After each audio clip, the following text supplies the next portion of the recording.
I'm also very grateful for every opportunity that has been given to me to pray. Wasn't that the way that Jesus walked on earth, with this sense of confidence and connection? What would it be, I asked, if you and I were able to do that, to be walking in life from that place of total trust and connection? The question becomes, how can we accomplish that? How can some people live like that? In that sense of trust that at every level, we are loved, we are sustained, we are protected. And even though we might find an abrupt change or chaotic circumstances or a detour from what our preferences were, that we could still be okay with it. Prayer, if we are able to pray consistently, really pray consistently, chances are is that we're going to be in that space of confidence, trust, flow consistently as well.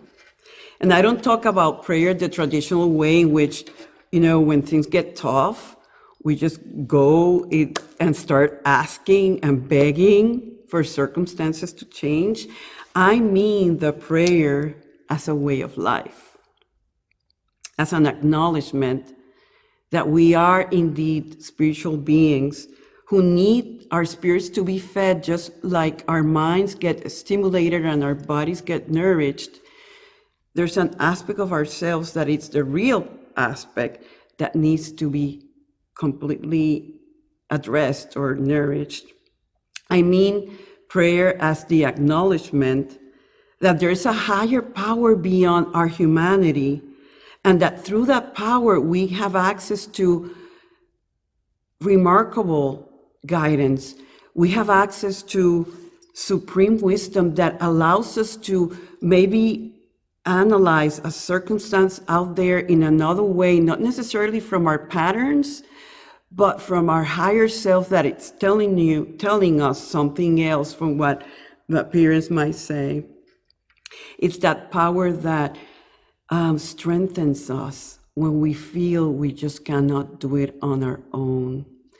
I mean prayer as that activity that can change us beyond what or how we have lived our lives, and brings us into a closer connection with God's mind.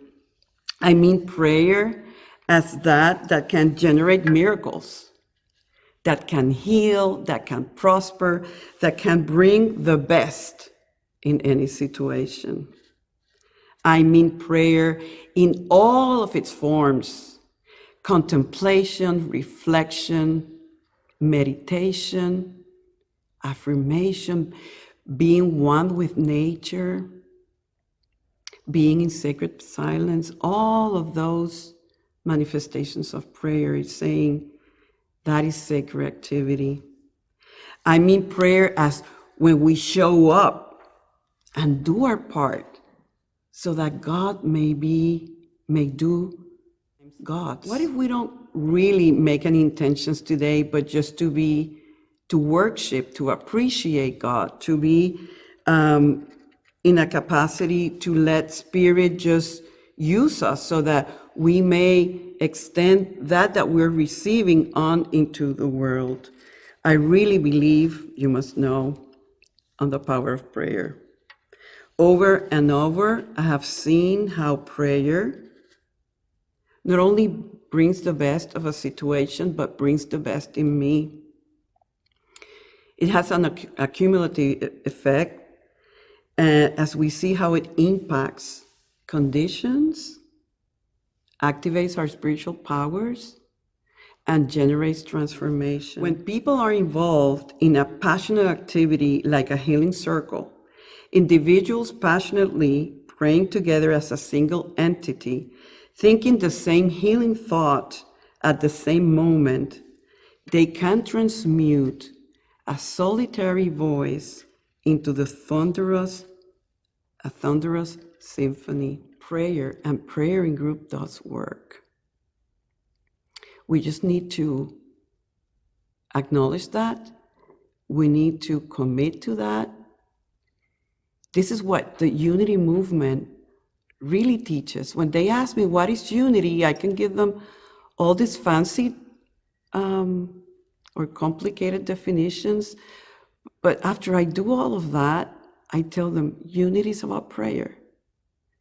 It's about really making prayer part of your life experience. And prayer in a way that can generate shifts and transitions. We need to come together more to really just pray. Be at the presence of one another. Bring that love of the divine, that being so real, so powerful, that has to move beyond the ethers to do what spirit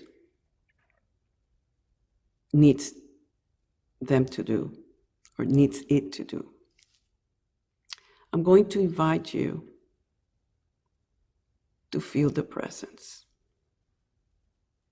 to really open up to the one presence and one power, always active in the universe and in our lives. God the good, omnipotent. And we are one with that presence and that power. For surely the presence of the Lord is in this place.